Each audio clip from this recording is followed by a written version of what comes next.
May the peace of the Lord be with you. I pray that you will be filled with God's grace and blessings by listening and reading the Bible every day. I am Pastor 종선채.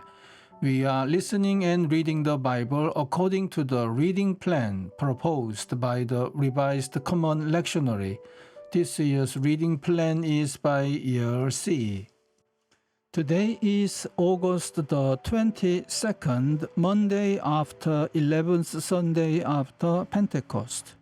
Today's readings are from Psalm chapter 10, Jeremiah chapter 7, verses 1 to 15, Hebrews chapter 3, verse 7 to chapter 4, verse 11, and from the Gospel of Luke chapter 13, verses 10 to 17. This is today's psalm. Why, Lord, do you stand far off? Why do you hide yourself in times of trouble? In his arrogance, the wicked man hunts down the weak, who are caught in the schemes he devises. He boasts about the cravings of his heart. He blesses the greedy and reviles the Lord. In his pride, the wicked man does not seek him. In all his thoughts there is no room for God. His ways are always prosperous. Your laws are rejected by him. He sneers at all his enemies. He says to himself, "Nothing will ever shake me." He swears, "No one will ever do me harm." His mouth is full of lies and threats. Trouble and evil are under his tongue. He lies in wait near the villages. From ambush, he murders the innocent. His eyes watch in secret for his victims. Like a lion in cover, he lies in wait. He lies in wait to catch the helpless. He catches the helpless and drags them off in his net. His victims are crushed, they collapse, they fall under his strength. He says to himself, "God will never notice." He covers his face and never sees. Arise, Lord, lift up your hand, O God. Do not forget the helpless. Why does the wicked man revile God? Why does he say to himself, "He won't call me to account"? But you, God, see the trouble of the afflicted. You consider their grief and take it in hand. The victims commit themselves to you. You are the helper of the fatherless. Break the arm of the wicked man. Call the evildoer to account for his wickedness that would not otherwise be found out. The Lord is king forever and ever. The nations will perish from his land. You, Lord, hear the desire of the afflicted. You encourage them, and you listen to their cry, defending the fatherless and the oppressed, so that mere earthly mortals will never again strike terror. Amen. This is today's first reading. This is the word that came to Jeremiah from the Lord. Stand at the gate of the Lord's house, and there proclaim this message. Hear the word of the Lord, all you people of Judah, who come through these gates to worship the Lord. This is what the Lord Almighty, the God of Israel, says. Reform your ways and your actions, and I will let you live in this place. Do not trust in deceptive words and say, "This is the temple of the Lord, the temple of the Lord, the temple of the Lord." If you really change your ways and your actions and deal with each other justly, if you do not oppress the foreigner, the fatherless, or the widow, and do not shed innocent blood in this place, and if you do not follow other gods to your own harm, then I will let you live in this place, in the land I gave your ancestors forever and ever. But look, you are trusting in deceptive words that are worthless. Will you steal and murder, commit adultery and perjury, burn incense to Baal, and follow other gods you have not known? and then come and stand before me in this house, which bears my name, and say, we are safe, safe to do all these detestable things? Has this house, which bears my name, become a den of robbers to you? But I have been watching, declares the Lord. Go now to the place in Shiloh, where I first made a dwelling for my name, and see what I did to it because of the wickedness of my people Israel. While you were doing all these things, declares the Lord, I spoke to you again and again, but you did not listen. I called you, but you did not answer.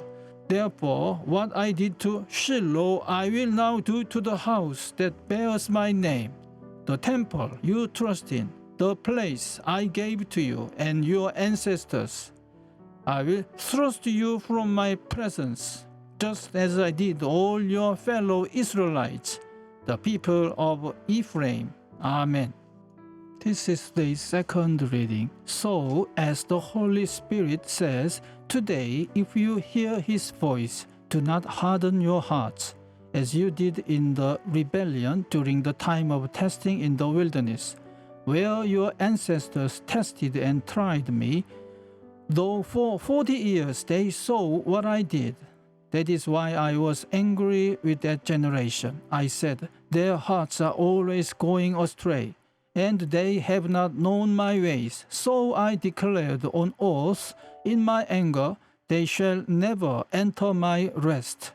See to it, brothers and sisters, that none of you has a sinful, unbelieving heart that turns away from the living God, but encourage one another daily, as long as it is called today, so that none of you may be hardened by sin's deceitfulness.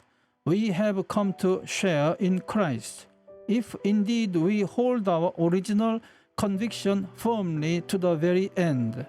As has just been said, today, if you hear His voice, do not harden your hearts as you did in the rebellion.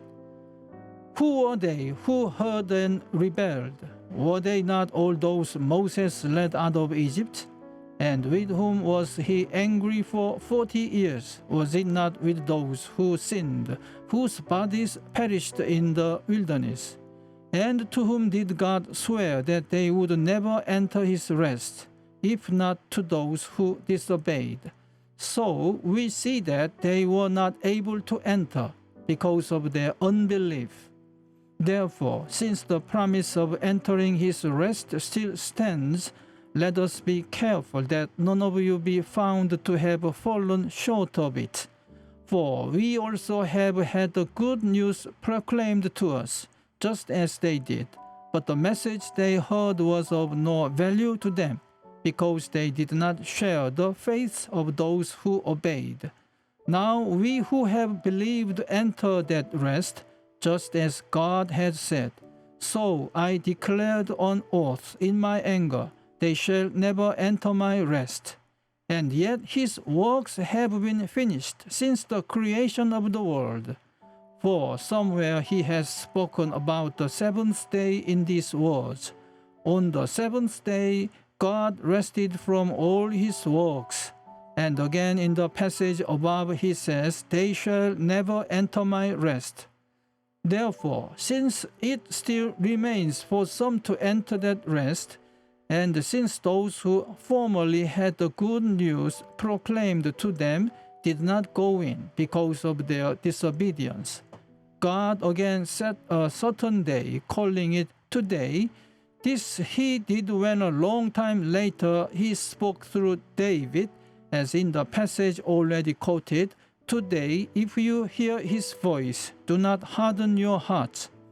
For if Joshua had given them rest, God would not have spoken later about another day. There remains then a Sabbath rest for the people of God. For anyone who enters God's rest also rests from their works, just as God did from His. Let us therefore make every effort to enter that rest, so that no one will perish by following their example of disobedience. Amen. This is this week's Gospel reading. Now he was teaching in one of the synagogues on the Sabbath. And just then there appeared a woman with a spirit that had crippled her for 18 years. She was bent over and was quite unable to stand up straight. When Jesus saw her, he called her over and said, "Woman, you are set free from your ailment." When he laid his hands on her, immediately she stood up straight and began praising God.